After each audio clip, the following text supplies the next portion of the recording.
You know, meaning full. You got Right? dog. You got dog. You got knock on wood for that You one. know what I mean? Knock on wood, you know what I mean? But what I'm saying is, like, How would I handle that? no, the thing is, I know how you would handle it, you know what I mean? I know. But we just kind of exploring it, you know what I mean? Just kind of Okay. freestyling it, right? Yeah. So, I guess she would be in breach of contract, right? If that happened, right? But Yeah. then you still have to be on, you still have to give like alimony, child support, all these things still have to happen, right? No, but it depends, because for me, and again, I guess a lot of it comes down to the type of man that you are as well, right? So for me, that happens. I find out, well, okay, this last youth ain't mine, and we married for 15 years. So let's just say the last youth is about 8 years old, right? Or 5. Well, first thing first, because she was the one that did whatever she did, and I have decided, well, okay, this is irreconcilable. I can live with this one here, like this here sitting on my conscience. So I decide, yeah, I'm gonna make a split. I definitely not leaving the kids. I want the kids. Yeah, for sure. I want the kids. So the fact that I have the kids, I could see the court determining, well, okay, listen, it's either you're gonna leave him with the house, or we sell the house and we split the revenue, and then I move on and deal with it, and then we just try to co-parent from there. That's what it happened?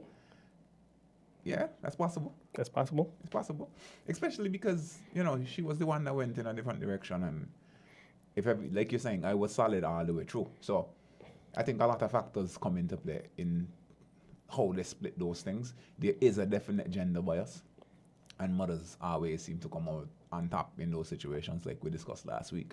But yeah, it's possible for the father to, to get a little blow. Okay. I think the court could give him a strength if.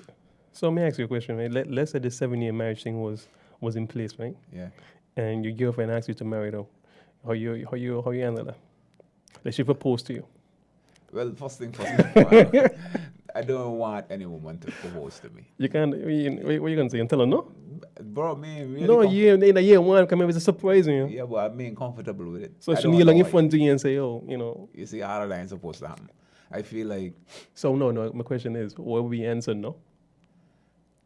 No, but it would be uncomfortable. So I don't think no would be the answer. Well, no wouldn't be the answer just based on the fact that she was the one to propose.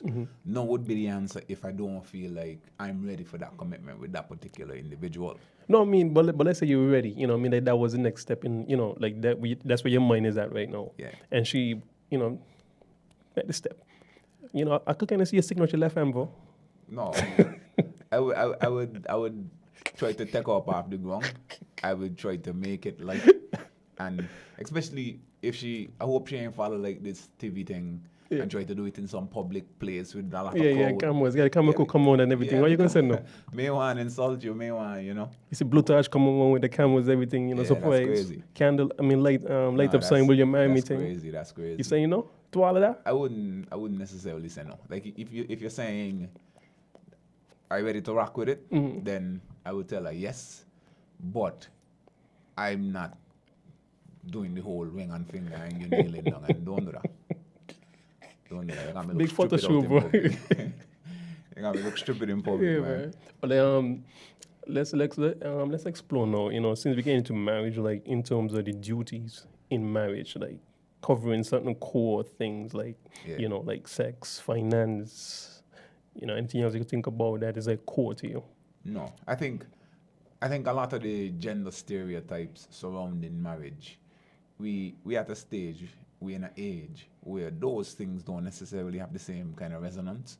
So because women super active, so that would never hold the same amount of weight. You're talking about from a finance point of view? I mean, just generally, like in terms of the things that they can and can't do. So there are no real limitations. For me, in a marriage, the only thing I think my wife should not necessarily engage in is defense.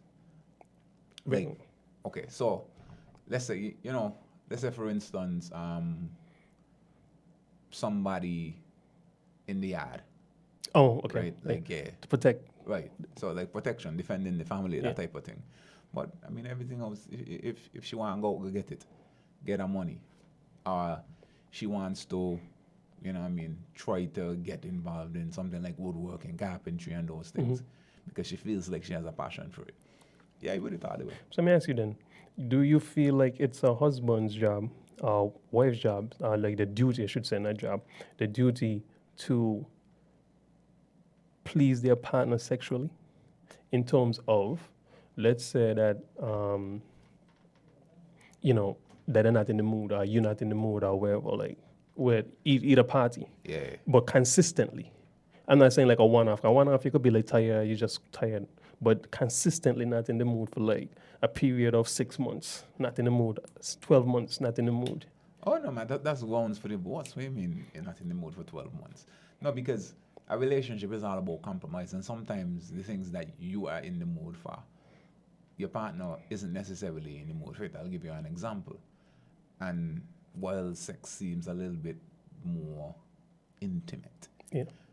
you might come home and you had a hard day, or let's say work was a little bit taxing, and your girlfriend wants to watch like a chick flick, but you're just not in the headspace for it, right? You could say, "Girl, no, me ain't got time for that." You say like that? No, what I'm saying is, I said you could say, Yeah. "No, I don't have any time for that," and create a rift, or you could just sit down and totally ignore the show. Yeah, but you're sitting next to her, and she asks you questions, and you're just like, "Yeah, man." so them things, you don't see them as equally bad? No. To some extent, she wants somebody to enjoy the content with her, but because maybe that's not the content that appeals to you, it doesn't mean that you shouldn't share the space. But you ain't trying. You see, no, you No, think, but you ain't in a headspace to receive that, like the kind of repetitive stories you that don't- are involved in those kind of. so you ain't think it's chick best to tell her, I'm not today. Let's do that tomorrow. Because right now I'm not really in the best. Even that isn't always well received, right? Because a lot of that, sometimes the ask isn't about the movie. Sometimes the ask is just about spending time. So, okay, you sit down and maybe you throw your legs over her, or she throws her legs over you, and she's watching the show and laughing and enjoying it. And you might be on your phone sending an email. No, you can't. No, you gotta be present. Why? Where are written down? No, but that's what she wanted quality time for. She didn't want the quality time for you to come send an email. Watching the movie isn't the quality time. It's just sharing the space. First, no, but Being in that moment is the quality time. yeah, but that depending on who the woman is. Okay. So then again, so you've made a valid point. So then it means you have to get to know your partner. Because if your partner is somebody that's understanding, that will receive, hey, right now I'm not in a headspace to really sit down and go through that movie. But some of that is weird. That's kind of like you're calling your partner like on FaceTime, right? And you're calling them on FaceTime. You'll call an audio call, right? But you'll call them on FaceTime. And for the whole entire time, you know, the phone is pointed to the roof, but you're having a conversation. Right. But you really call for you to, you know, make that kind of contact, the eye-to-eye type of contact, even though it's not in person, but you want to see the other person you're talking to. Otherwise, you just do an audio call, Yeah, right? but you see, what you're trying to do is you're trying to rationalize somebody's behavior. And to me, No, I'm actually asking the question because sometimes people would, okay, like in terms of watching a movie together, yeah, they really want you to be present and watch the movie with them. right. But if you're not enjoying the movie, what you're saying is you should just say, okay, so let's say, same scenario. The response should be, if you're not in the mood for it, or if you don't feel like that's something you're interested in, you just say no all the time. That's not something that I'm interested in. No, well, that's the thing. We're saying that I saying that you should try, right, and try to be present, right, but not be in the space, not share the space, and don't engage. Right, but if you know yourself, right, and you know, okay, it's the same trope. So the direction of the movie is pretty much similar to most of how those movies play out. It's a chick flick. Guy and girl knew each other as friends, as children. He moved away. she stayed in the town. She working in a coffee shop. He happened to come back as a grown man gone into the coffee shop. Yeah. She's in an abusive relationship. His relationship isn't really working out. Maybe she mother noticed and put them together in some kind of way, right? That's what we usually do. That's usually, but let's say, but we're talking about it periodically, not all the time. So I mean, like once in a while, you know, you just kind of watch something or do something that is So that's not. what I'm, okay. So that's what I'm saying. If you're sharing this space, right, you're not going to be totally divorced from the TV.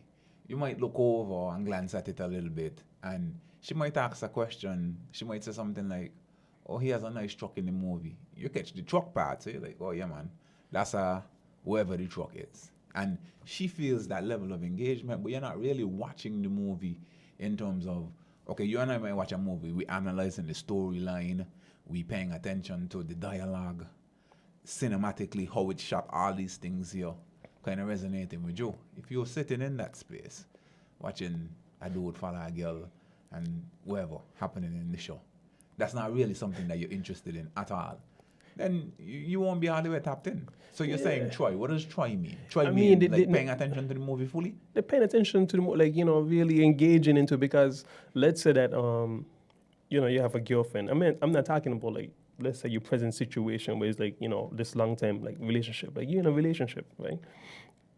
And let's explore beyond the boundaries of, you know what I mean, of things. You're in a relationship, and you as a person likes to have long form conversation. Maybe like let's talk about Black history or something of that sort.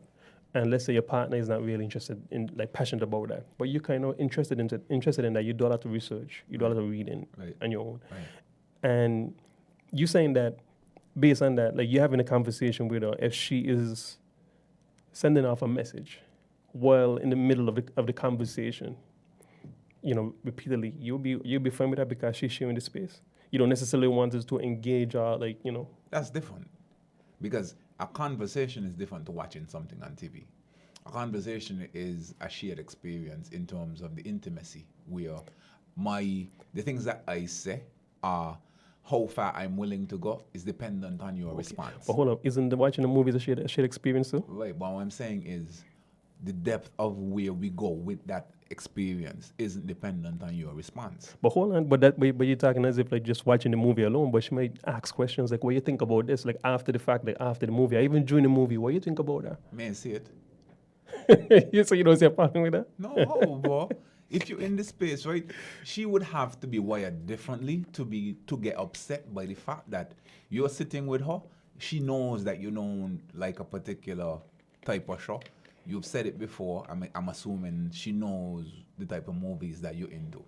But yet, she asks you to, okay, sit and watch this one with me, no? And you sit playfully, you know what I mean? Y'all let me go into the thing. I think if she realizes that you're not really watching it, it's going to be more light. She might say something like, you ain't even watching the movie. And I'll laugh. I'll say, well, yeah, I can't take on that. You're not really my thing. That's not my type of show. Yeah, I can't see that being disrespectful or hurtful in any way. I feel like the more important part is that you've asked me to come and sit with you. No, not come and sit with you. She didn't ask you that. She asked you to come watch the movie with her. Okay, well, you asked me to come watch the movie. I come and I sit down with you. No, I gave you no commitment that I'll watch the movie.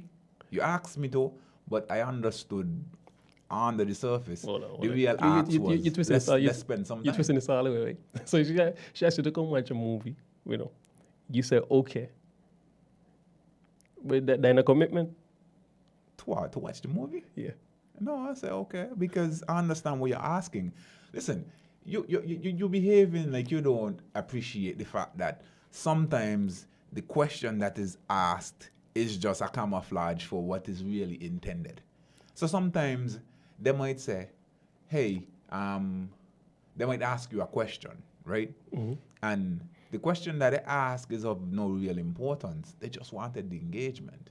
They just wanted to start a dialogue and see if the question that was asked initially could piggyback into something else, and then we could have a deeper conversation. That's interesting, though. So you feel like that works both ways? No, well, you know, I can't speak for men generally, but me personally, no. I'm very systematic and deliberate with the things them that I do. So if I want engagement, I can shoot straight, right? If I want to have a conversation about a particular thing, like, and I usually know exactly what I want to talk about. And if I don't want to talk about something, then I just don't talk. So, as partners, let's say that you have a tradition of going to the movies, maybe let's say twice a month, and one night is your alternate like picks. Yeah, Like yeah. this is your pick and that is my pick, right? For the month.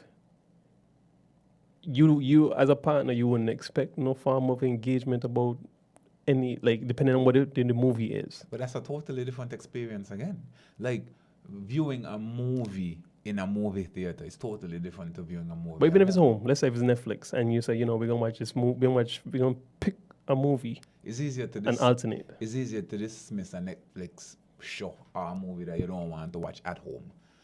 When For you? Yeah, there's a level of commitment, there's a level of investment in going to a movie theater. You have to get dressed, you go there, you buy tickets, you stand up in the concession stand, you get snacks, you go in, and you're in a space where it's designed for you to focus exclusively on the screen, right? So you have to break that systematic design in order to really say, okay, I'm just pay attention to my phone. So then you're saying then, back to the original question, then it's not really your partner's duty to kind of to satisfy you. No, I don't think we owed satisfaction. I think life is all about shared experiences, and this is just a recent acquisition of knowledge for me personally. Life is all about shared experiences, and sometimes we have partners and we're going through relationships and we feel like the partner is obligated to do certain things. And a lot of times that feeling of obligation isn't even conscious. It happens on a subconscious level to me. Like you feel like if you call, your partner's supposed to answer the phone every time. Those types of things. Or if your partner did something twice, 3 times, 4 times, then he is now required to do that, or she is now required to do that thing all the time, because we learn to identify patterns. I'm coming to the realization that just those expectations alone will lead to the breakdown in certain relationships. But as a person though, you kind of appreciate consistency though, right? Yeah. So if you appreciate consistency and you're not being treated with the same level of consistency that you might push forward, how do you feel about that in a sense? Because that's a little big. Because breakdown now. You were saying that ain't really a partner's duty. Yeah. Right. But consistency in what area? I mean, in all areas, in whatever area. Even you said protection.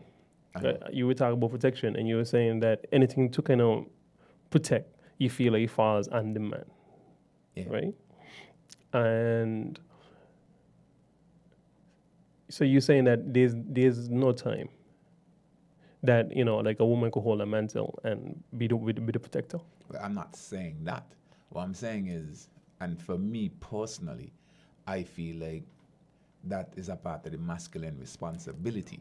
But because it's part of the masculine responsibility, doesn't necessarily mean that it excludes the female, or that a woman can do certain things, because women are very protective as well. Like a woman could be just as protective, even more so than men, because women are hyperprotective when it comes to their children. Mm-hmm. So what I'm saying is, for me, if I'm in a relationship, right, then I don't have the expectation that my wife will handle those types of things, or my girlfriend will handle those types of things, even though she can, if she wants to. Yeah.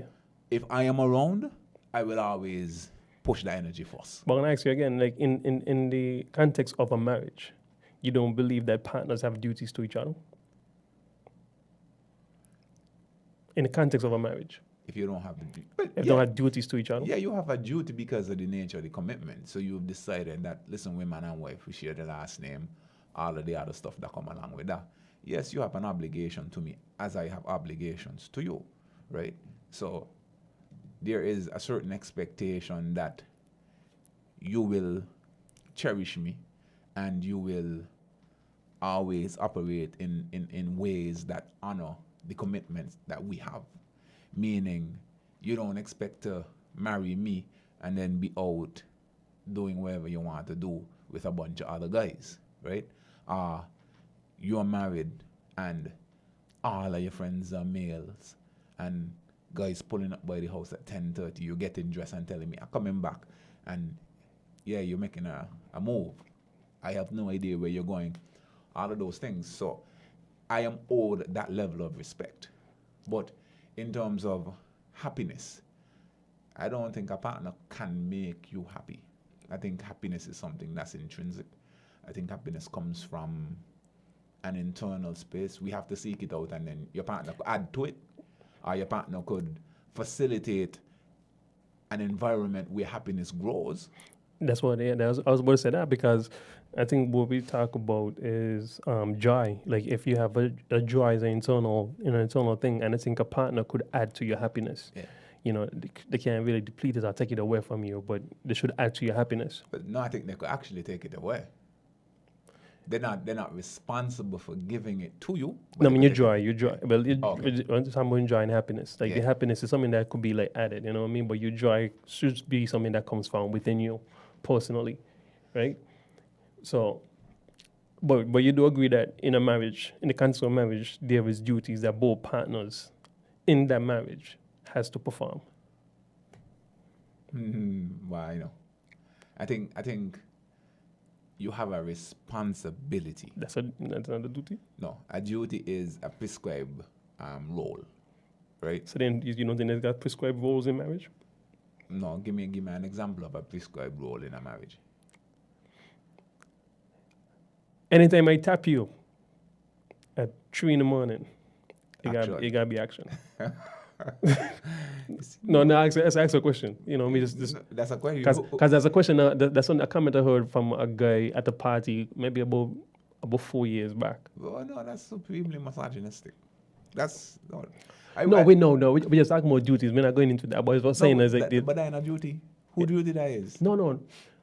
No, I give an example, but I mean just like we just in like duty. Like there's no duty. You said no, that you don't think that there's duties between partners. No. So it's not your duty to uphold your end of the bargain in terms of, let's say that you say your partner's sick, right? Uh-huh. Is it your duty to take care of that partner, even that's not what, like something you signed on for? Let's say Wait, it is actually something that you sign on for. okay, but I mean that's not. Okay, you're right. That's what you're signing on for. But you understand what I'm going with it. It's like you said that there's no duty. You don't think there's a duty, but I believe that there's duties in marriage. Like they got things that you might not want to do, or things you might not feel comfortable to do, or things you might not. But what we're saying is, those are responsibilities. So you have you're responsible for this individual in sickness and in health, right? But a duty is something that you're obligated to do. In a shared experience, there's no real obligations. Even with your children, you're obligated to take care of them. It's your responsibility, but it's not your duty. So what happens is, a duty is something that you're obligated to do. Like if I'm paying you money, your duty is to come in here and run these blocks, right? That's your duty, because I am paying you. So there is a relationship. Yeah, but there's also with that that's our responsibility too, because I could just say that man coming in. Yeah, but there's tangible ramifications for so if you decide to deviate from a duty, oftentimes there is a tangible recourse. Well, exactly. Within the moral construct. Okay, well, that's what it is, because if you think about it, when you get married, you got certain duties, otherwise there's breach of contract. Oh, okay. So let me ask you a question. Have you ever heard any stories about a couple getting married, be it the male or the female gets sick, and the other partner leaves after they get sick? Like, It depends on the level of the sickness, because some people would just kind of. No, what I'm saying is, have you ever heard about a scenario where two persons were married, one got sick, and the other left? Not really all the details. We're not going granular with it. I'm just asking if you've ever heard a story like that. But that's a hard thing for me to ask me, because I don't really No, okay. So, but you would imagine that persons would get married and somebody gets sick. Okay, I'll and give you an example. The one that got sick, the one that's not sick has decided I can't take on that responsibility, so I can split. Well, there's I have seen a movie, which is a famous movie, Davey, Angry Black Woman, that's what it was. When the guy had really treated her really poorly. And in the end, she came back and she took care of him, right? It's almost like, for some people, you know, they feel like it's their duty to take care of their partner. Some people don't feel like it's their responsibility, duty to take care of their partner, so they would leave, or they don't have, or they feel like they don't have the capabilities to do it, or they just don't want to do it, and they would just leave and not, hold fort. But I could see that happening in some depending on your compassion level. Wait, what is it her duty? His or her duty? Yeah. Because that's what we're saying. We're asking you're asking if there are duties in a relationship. In marriage. In marriage. Yeah, right? Because if there wasn't a duties, where would they breach of contracts exist in a marriage? Because that means you're obligated to do certain things, right? In a marriage. Right, but who? So where do you breach a contract in a marriage? No, the only recourse in marriage is divorce, and if it's something that's severe, then you could sue for whatever the particular situation is. But if I don't make you happy, right? Mm-hmm. And I've said that, so the agreement was I will cherish you till death do us part, and I don't do that, you don't feel cherished, then the recourse that you have is divorce. Mm-hmm. But you don't have the ability to carry me to court and say to the judge, hey, he did not make me happy, I want $100,000. You never hear that story. I sure that's what exists. We are. I sure that's what exists in this world that we're living in, with all these things evolving. No, you wouldn't hear it. You never hear that story. So that's the thing. That's the difference. But I have a responsibility. But furries exist in the world, but if they could exist, that could exist in the world. You're on left field, which is the morally binding part of our union, right? So I have a responsibility to do certain things, and I think that's the point that you're getting to. Are there responsibilities when you commit yourself to another person?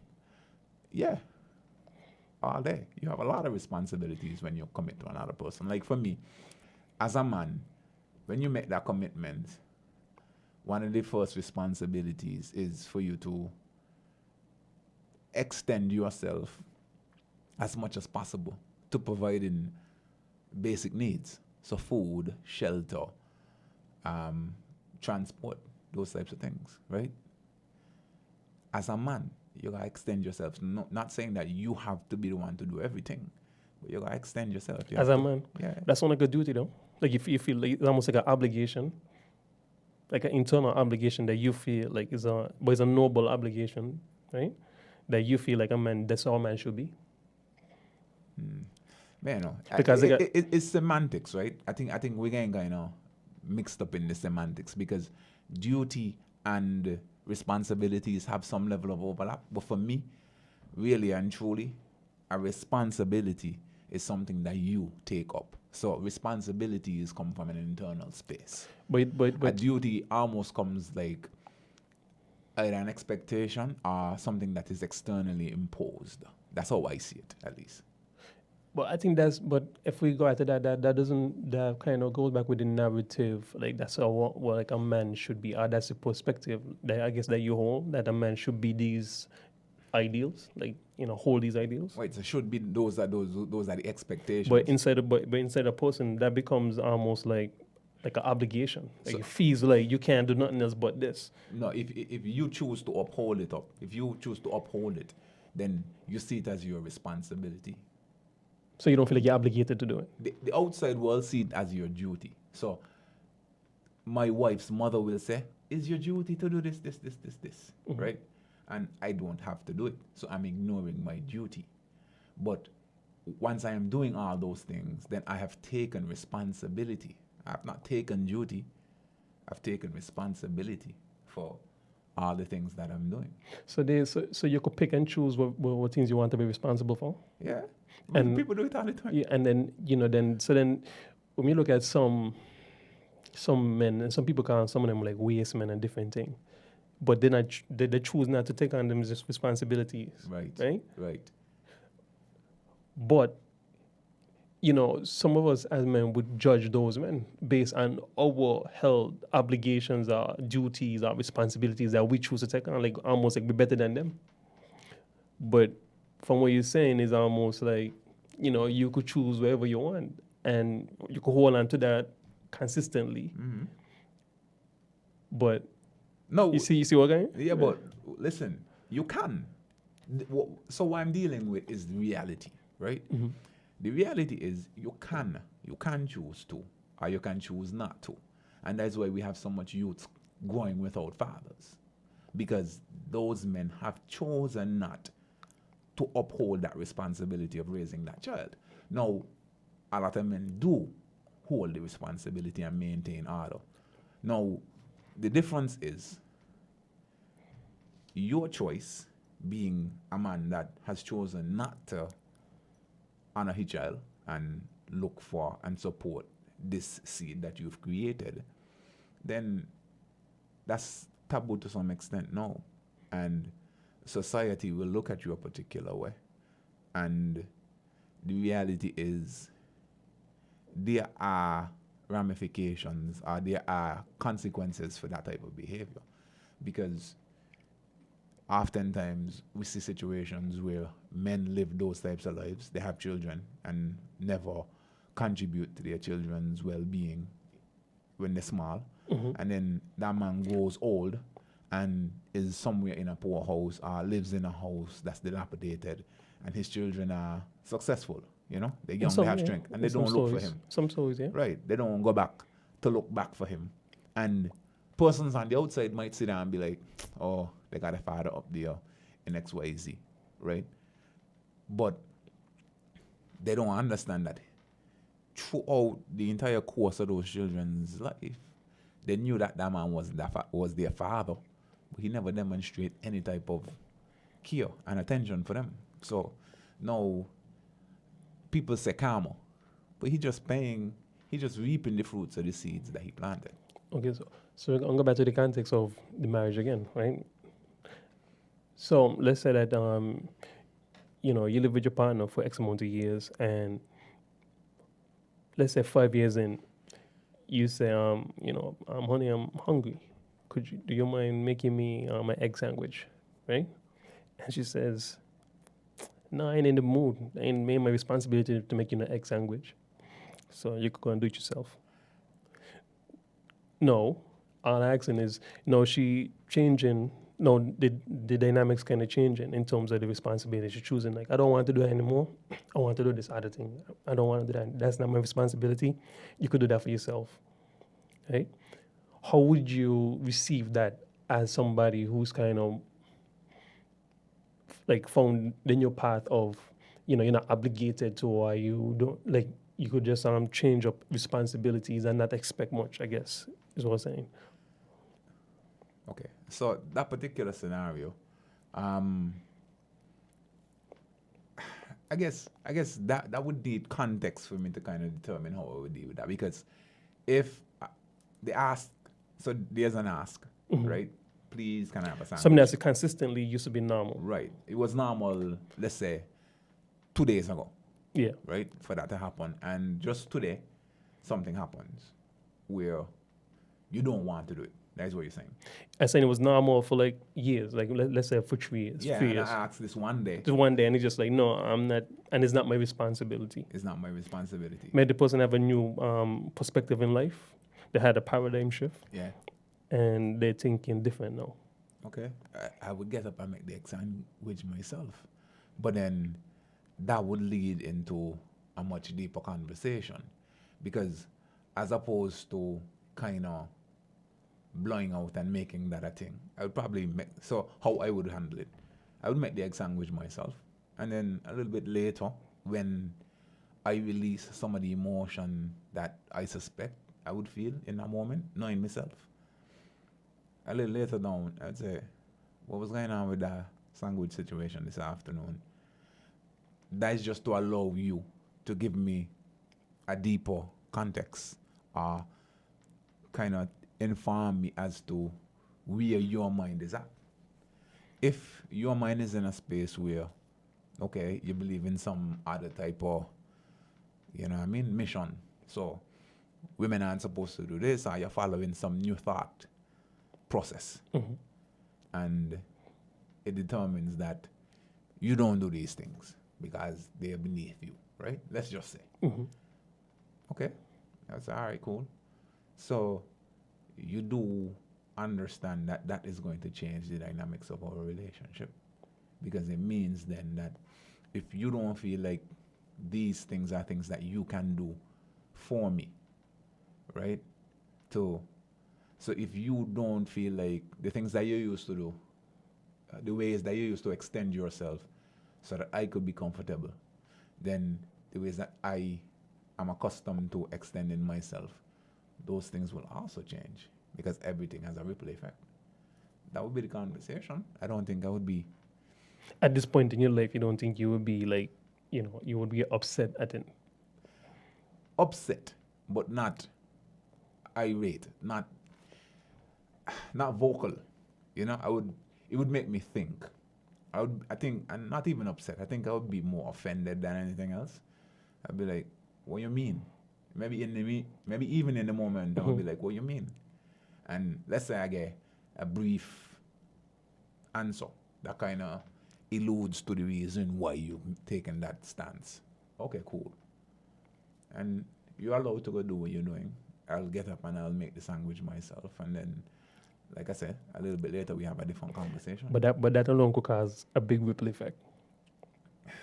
Well, I mean, that's a seismic shift based on what you are explaining, because this is a dynamic that's existed in our relationship for, like you said, 5 years, and it's shifted now, and it's shifted. This is a drastic shift, because it means now you're telling me you're not extending yourself for me in these ways. So how am I supposed to respond to that? So like in long committed relationships, how much, because it almost feels as though, right, like when you're in a relationship, like in the beginning stages, right, there's a lot of space that's given, like wiggle room that's given for changes, for shifts to happen. But as you as time passes on and you get close, the relationship goes over years now, like time passes, it's like that wiggle space kind of gets smaller and smaller and smaller. So any type of change in the relationship always feels like a major shift. Yeah. Right?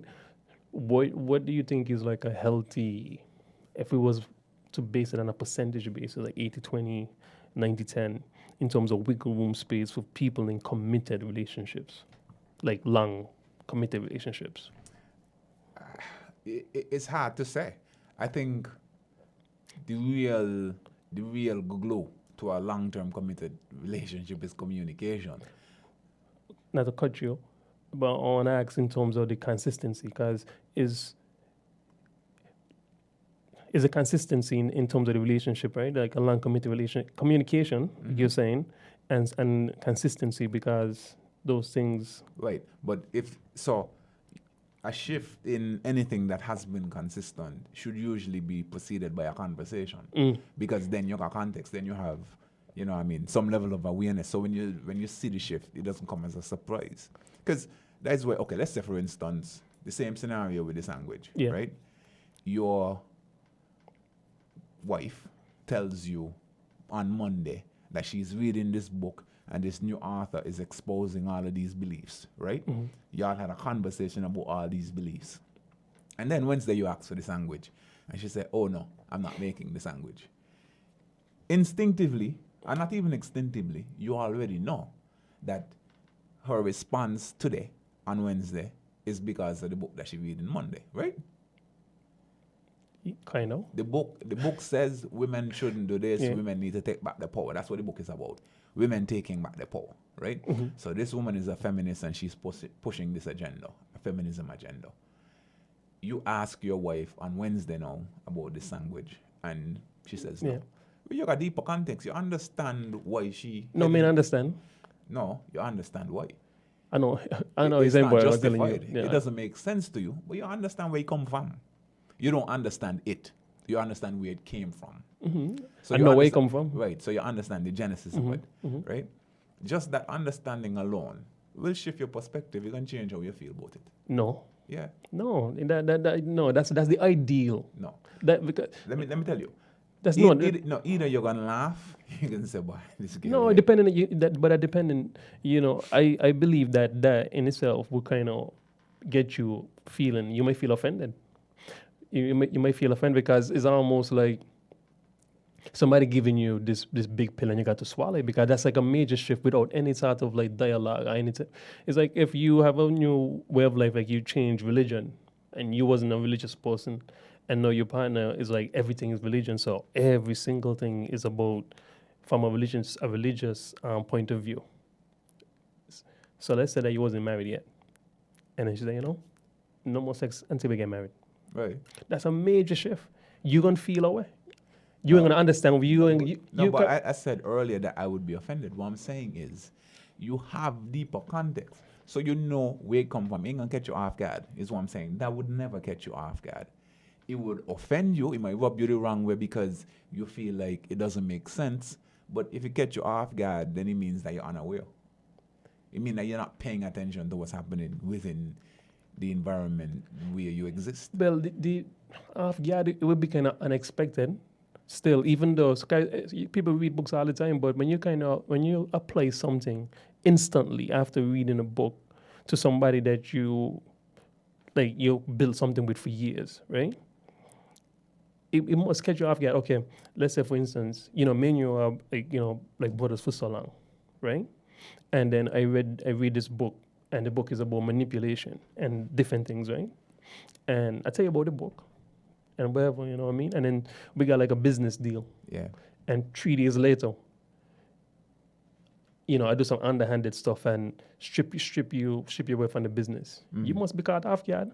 You're gonna understand where you come from and kind of like not accept it, but you're gonna feel away because they're gonna be totally.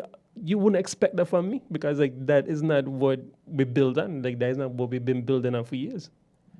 I hear what you're saying. That wouldn't catch you off guard? No, the argument that I'm making is that you understand where the behavior came from. You understand what was the trigger point for that particular behavior. Not saying that the behavior going to be okay. Not saying that you're going to give it a pass. Not saying that you won't be offended by it. I am saying because you have the awareness that this book on manipulation is what he's been digesting for the last month or two, right? And you do something that is manipulative.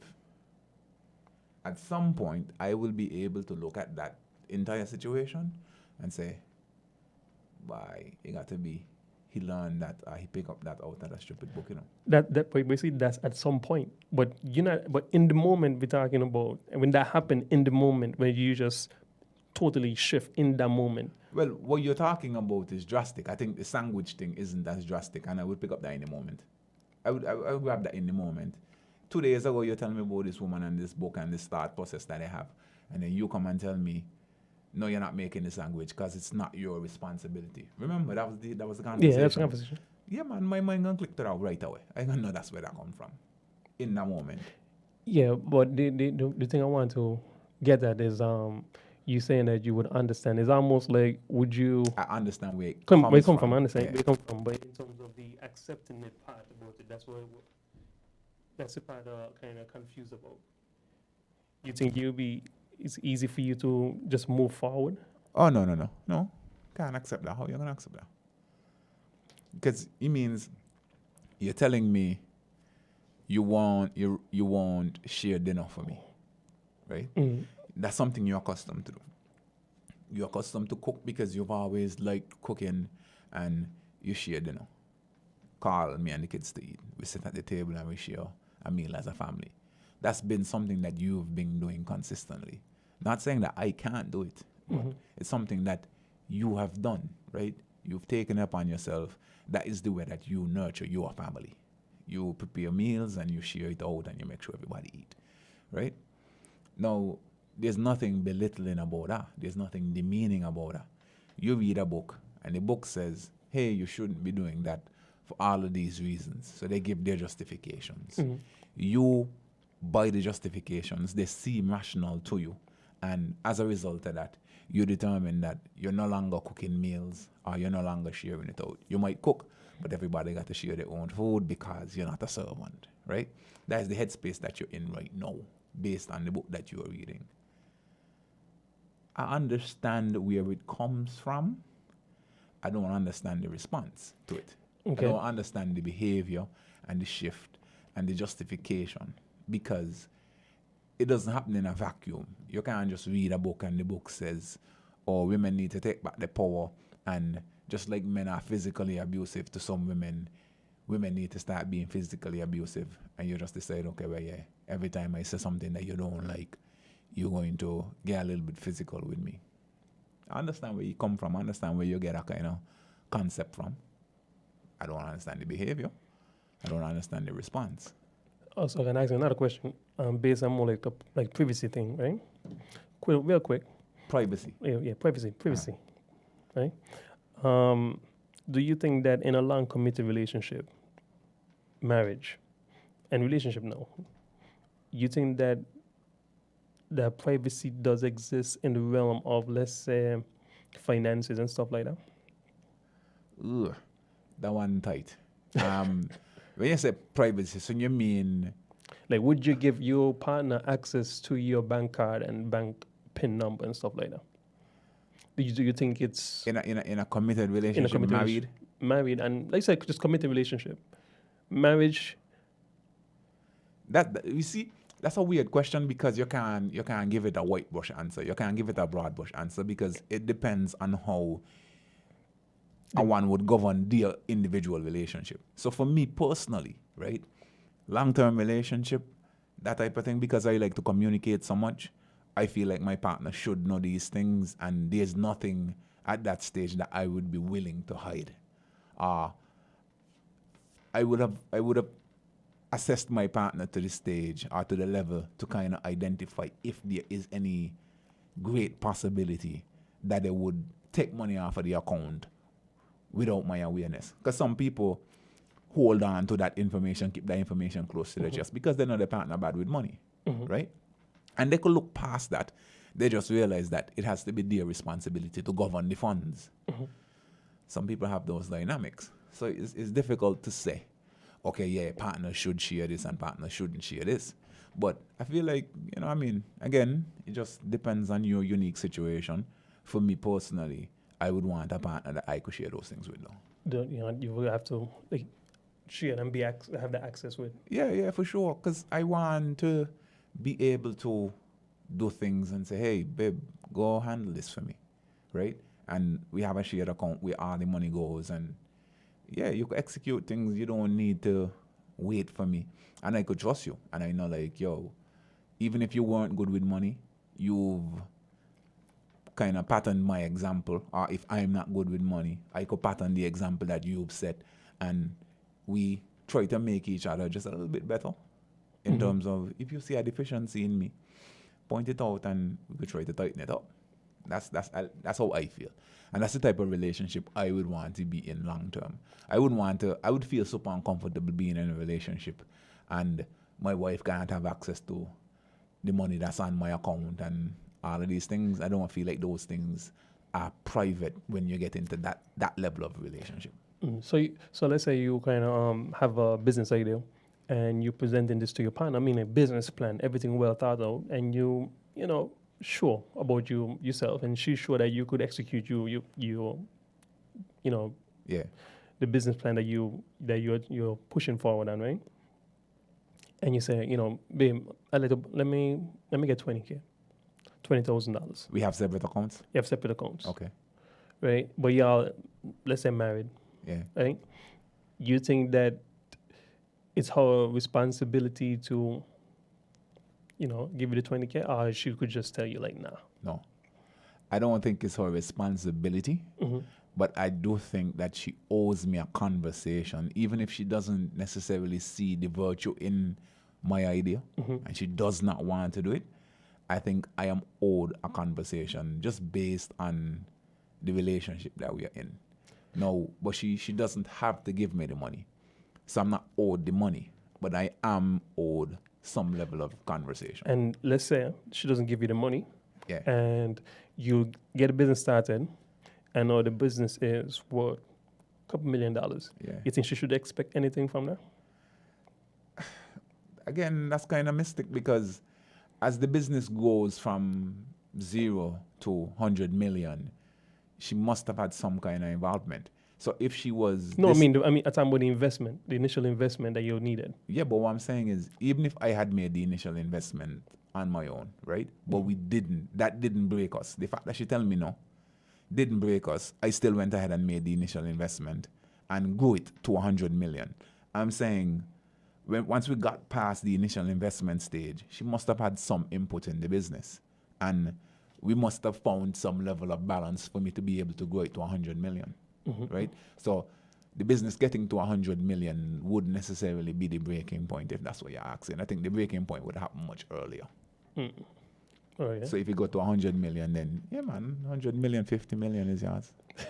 What do you mean? Straight. Anyway, we are at the end of the show.